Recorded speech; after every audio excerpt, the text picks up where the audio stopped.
ভারতের কাছে দেশ বাঁচা, গোলামি স্বাক্ষর করা, চুক্তি স্বাক্ষর করা, এগুলি বাতিল করতে হবে সেই কথাও বলা, এটা তো একটা শ্রেণীর লোকের, এটা তাদের এক ধরনের মানসিক অসুস্থতা বলে মনে করি। মাননীয় প্রধানমন্ত্রী, আমার নাম আতিকা রহমান, আমি RTV সিনিয়র রিপোর্টার।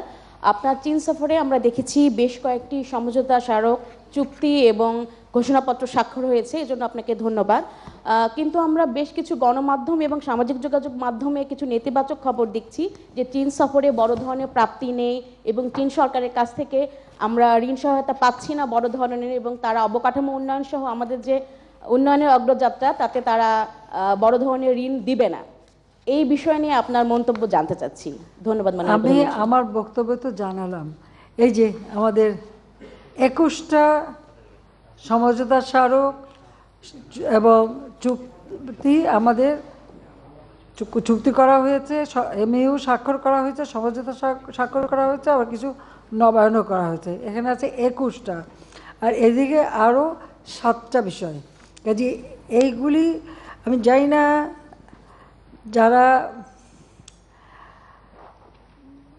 এই কথাগুলি বলে বেড়াচ্ছেন তারা কি জেনে বুঝে বলছেন নাকি শুধুমাত্র মানে আমাকে হেয় করার জন্যই বলছে, সেটাই হচ্ছে প্রশ্ন।